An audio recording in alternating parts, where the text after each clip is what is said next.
Well, LifeBlood, this is George G, and the time is right. Welcome to today's guest, strong and powerful Dr. Andy Schmookler. Dr. Andy, you ready to do this? Yeah, what do you mean by the time is right? The, I, the time is right to do our show, apparently. That All is, right. Can't quarrel with that. But whether this time is right or not is an important question. well, that is fair. The time is now, perhaps. Well, that's Time is also indisputable. current. But Well, just Doctor, what time is another question that is too deep for me, though. yeah, probably we don't have enough time to unpack those big ones, but Not enough time, right?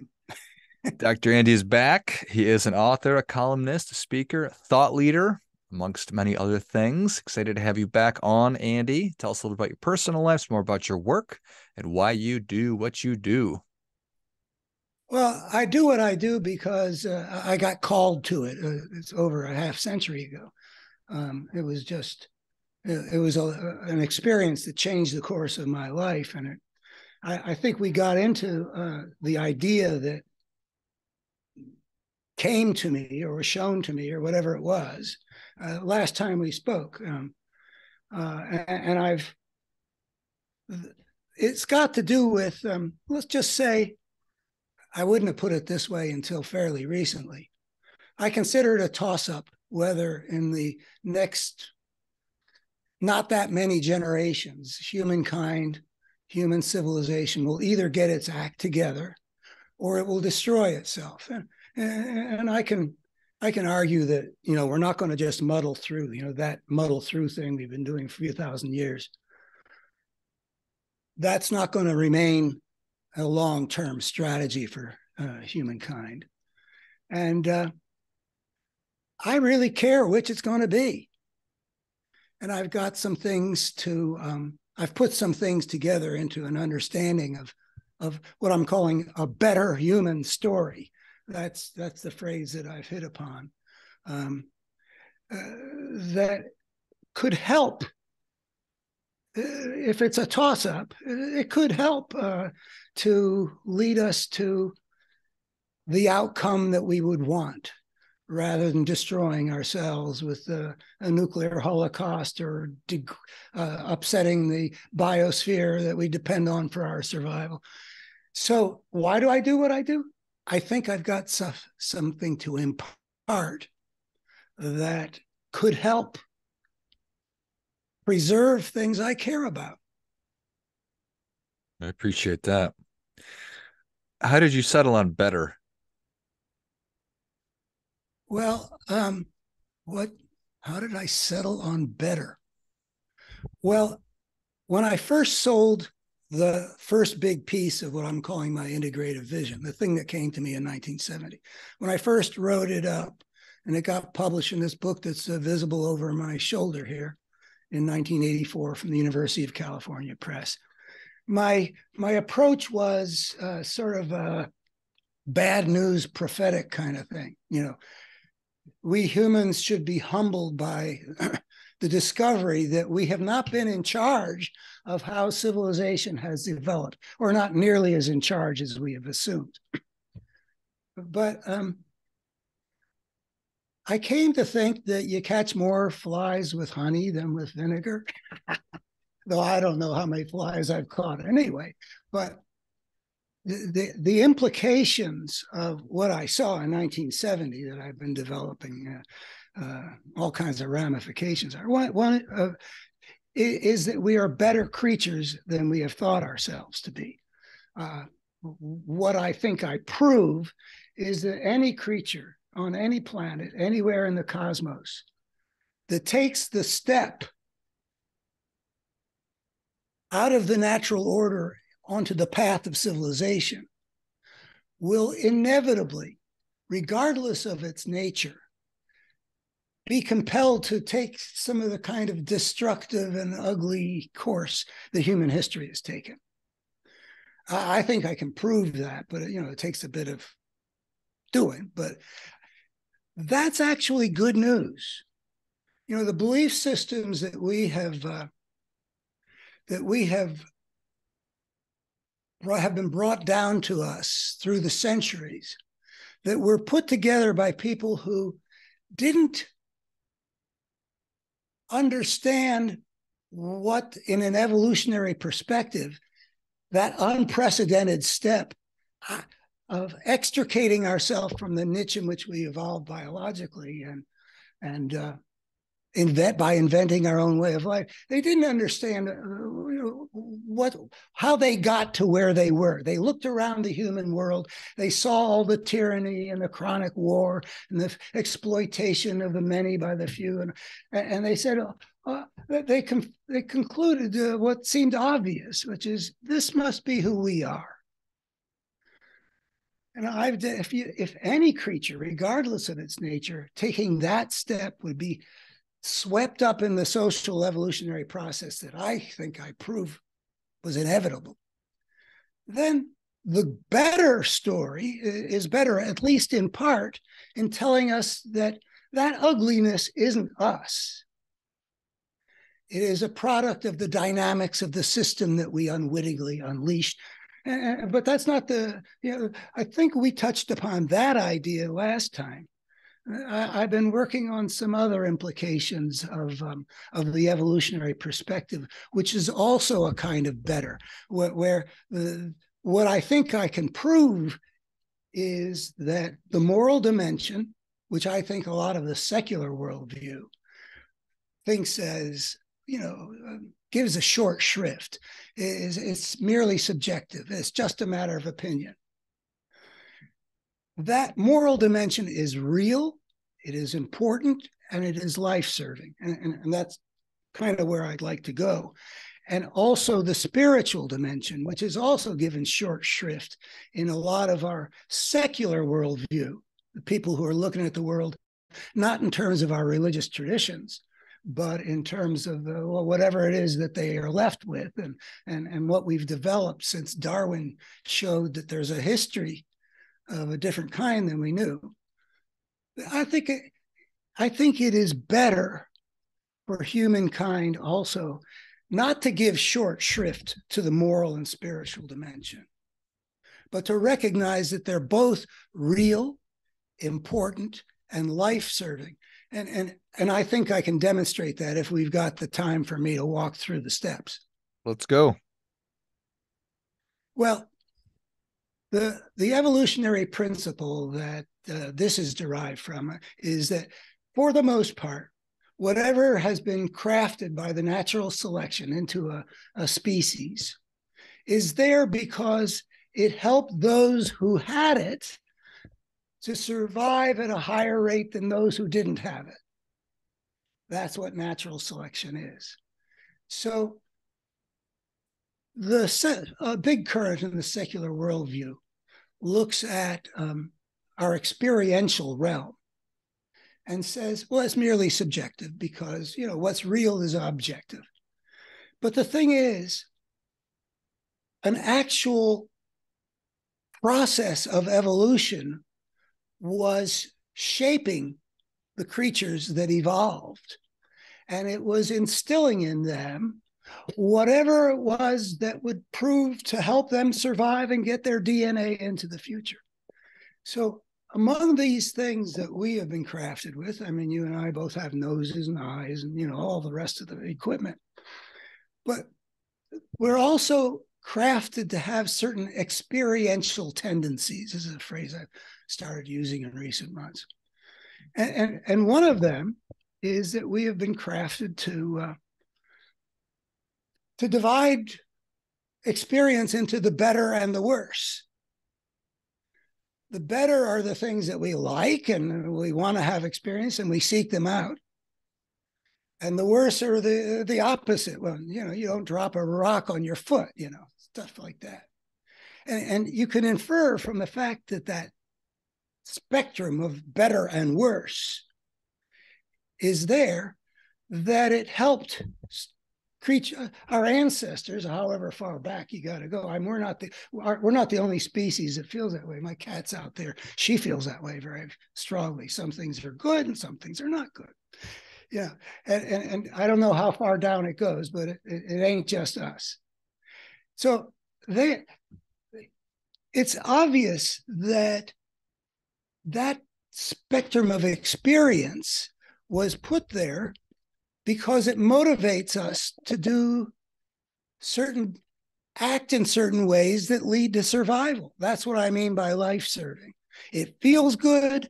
And the fact that it feels good is what evolution crafted in us so that we would do it. So, because that's what survives, and what survives is what we got, you know. So that valuative thing. Now, it may be that objectively there's no out there, you know, if there's nothing in this whole cosmos that experiences anything in terms of better and worse, you can say, well, you know, there's no such thing as value in the world. That's what I would say in that world. But evolution creates value as an emergent reality because it is developing creatures for whom things do matter.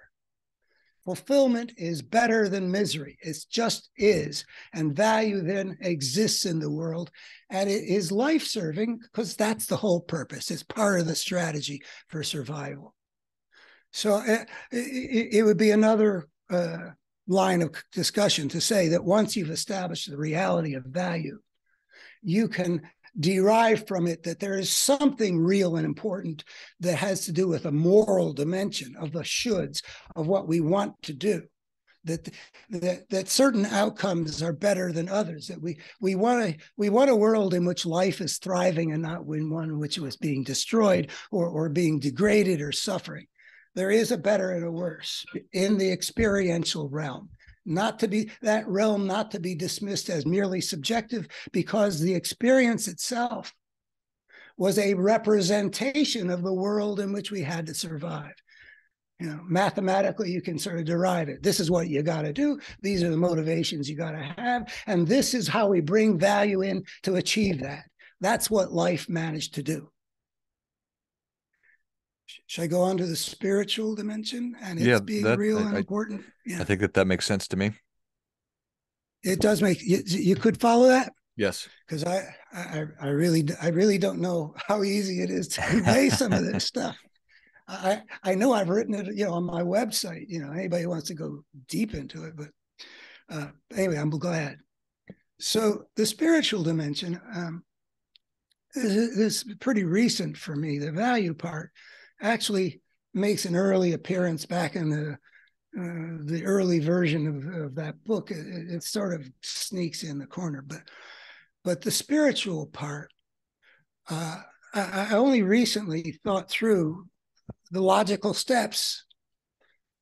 First of all, the observation, the factual thing that a large portion of humankind has experiences of a special kind that they regard as special, that they're especially deep and impactful and meaningful, and they come back maybe with spiritual truths, and maybe the course of their lives will be impacted by it. And societies seem to seize upon some of this kind of experience and put that at the core of the culture. So that's it.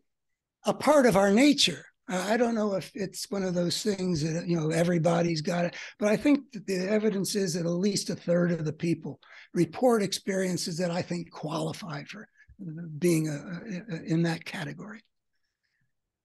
So if it's in our nature, that again means it got selected for. I don't know if we humans are the only ones who have transformative spiritual experiences. We do. Maybe elephants do. I don't know. But it's not as widespread, I don't think, as value. And I could go down a little road if you wanted to about why, because we're cultural animals, we had greater need of it. I kind of like that idea too, but I'll skip that for now unless you tell me to go back. So if it's part of human nature, and if it was selected for, that means that the people, or they maybe weren't even people at that point, but are the ancestors who had that experiential capacity to have such experiences, that they tended to survive more than those that didn't. or maybe just not individuals only, but like hunting, gathering bands, those who had the kind of people who could have function as shamans or wizards, or some of these people who played roles in connecting their society with some realm or other, that however they interpreted it. So if it helped people to survive, that again makes it real. It makes it important. It makes it life-serving. And it has the further implication that whatever it was that they were getting from whatever source they were getting it, it's a realm of some mystery to me. But I have had such experiences, try to interpret where they're coming from. But anyway, that if it helped people to survive, I think we can infer that it is the nature of spiritual experience, or at least the tendency to be imparting something which provides good guidance.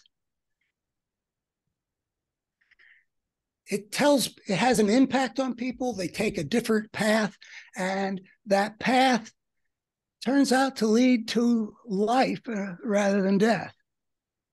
So on balance, I don't know if there are, destructive revelations. Well, I do know that there are, but I attribute them to the destructiveness we were talking about before. But anyway, that on balance, when people have spiritual experiences, and I don't have any study to support this, but that what they're getting actually makes their lives better. It makes the survival of the genome better, and it makes a better world. And I think these days I'm working a lot with the messages that the angels are said to have written into the heavens when Jesus was born. I'm not a Christian, but I pay attention to where wisdom is to be found. And the angels say, peace on earth and goodwill toward men. And that message is, I think that it is a message which is derived from people having these deep spiritual experiences, whatever the history may be, going back however far, and accumulating through generations and cultures and such. But peace on earth and goodwill toward men, that is a place where, that is what we should be guided by. If human civilization is going to survive and not self-destruct, those two ideas, and they go together, well, they're not the only ideas out there, but they illustrate the point. If we could have goodwill right now, for example, I'm writing a political piece. I do a lot of work about America's present crisis. I'm not talking about that, but I'm saying, well, we should have a no conflict pact between the two political parties right now. The American people should insist that everything they do be consistent with the basic spiritual teachings of our civilization. Peace on earth, goodwill toward men, do unto others as you would have them do unto you, and even striving toward the kind of impossible love thy neighbor as thyself, which is asking a lot, but people do move along that spectrum, and every time they do, it makes things better. So this spiritual dimension and the moral dimension are two places from which we actually have access to the good. We have guidance for the good. Now, a lot of my work, starting with that other thing about the ugliness we see in human history, isn't a clear window onto human nature. I've been very involved in evil. I didn't always call it that. I don't insist on calling it that, but let's just say that original idea was about a destructive force. And I've continued to see how that works through history. And it is just mind-blowing seeing some of this stuff. But I've been pretty focused on evil because I really don't like it. I want to get rid of the destructive forces that are at work in our world. I want the world of peace on earth and goodwill toward men. So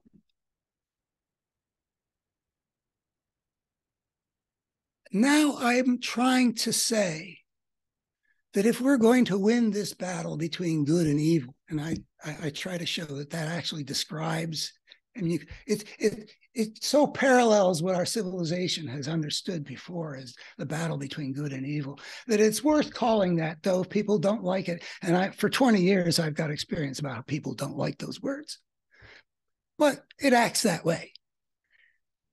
So the battle between good and evil is something that just emerges and can be seen through the evolutionary perspective. One dynamic explains how a destructive force arose in the human world because of the plunge we made into anarchy when we took the step on the civilization. But now I'm also wanting to stress, in terms of better, we'll get a better outcome if we give full respect to the moral and spiritual dimensions that at least a major current of our secular worldview gives short shrift to. That we need to fortify the good in order to defeat the evil. And so you ask, why do I do this? Because I feel like I understand the battlefield. I think I understand the battle. I think I know what the stakes are. And I think I know how these two forces that are contending are to determine the fate of humankind, how they arose. I see the rise of evil in the evolutionary perspective of what it means to plunge into disorder. And I see the emergence of good in terms of the evolutionary perspective that says to us, what's been crafted in us is evidence of what's been life-serving. And we should honor and pay attention to those dimensions in order to fortify ourselves so that 200 years from now, human civilization will be thriving, flourishing on this planet, living in harmony with this planet, versus the equally possible outcome that we would have incinerated ourselves in a nuclear holocaust or brought the whole climate system down on our heads in a catastrophic way. So that's me. I love it. And it makes a lot of sense to me that we have, over the course of our existence on Earth, selected for these things. We've selected for value selection. We've selected for embracing the spiritual dimension because these are things that we've discovered to be life-serving, life-promoting, and getting back to embracing and understanding will help us individually thrive and flourish, and then by nature of that, collectively thrive and flourish. Well, I'm glad it resonates with you. Let me also say, if people would want to know if the goods are delivered, that I'm acting as if I've got some. You could easily say, "Wow, this guy's too full of himself," or I just invite people to go to abetterhumanstory.org, and people can see whether the goods got delivered. I've been working sort of, I don't know, ever since that day in 1970, I've been driving kind of almost obsessively to see the big picture, and the people. It is integrated. It's not just a bunch of pieces. I've been working to create an integrative vision of what's happened. And if people would like to have something like that, if it were actually available and not somebody's, grandiose fantasy, it's available to be checked out. And let me also say that at 77, which is what I am, strange as that sounds, I feel that it could be beneficial to get this out. I've been working at it pretty hard. I haven't failed utterly, but I've mostly not done what I felt the mission was to do. And I'm just willing to do whatever I can at this point to, like some NFL team that's behind by 14 points in the fourth quarter and, goes through its time conserving drills, sideline passes. And anyway, I'm doing what I can. And I would love for people, if they care about whether such a thing actually is there and available, check it out and find out. I love it. Well, if you enjoyed as much as I did, show Andy your appreciation and share today's show with a friend who also appreciates good ideas. Go to abetterhumanstory.org and check out everything that Andy's been working on over the past however many, 77 years, roughly speaking, Andy. Well, the moment of calling was in August of 1970. So how many years has that been? 53 30. Next month. 53 years. So check it out for yourself. It certainly resonates with me and makes sense to me. And the whole idea with what we're doing here is to help people get better so they can live how they want. And, we'll end the show here by saying, do your part by doing your best. And it sounds like that's exactly what you've been doing, in terms sir. of doing better, recognizing that we are better creatures than our history makes us look, and better creatures than we have been taught to believe ourselves, with the ideas like original sin and human depravity and stuff like that. It is better to think of our species as much better intrinsically by nature, but damaged and wounded by history, than to think of ourselves as fundamentally defective creatures like runs through the history of our civilization. Well said. Well, thank you again, Andy. My pleasure. Thanks, George. And until next time, remember, do your part by doing your best.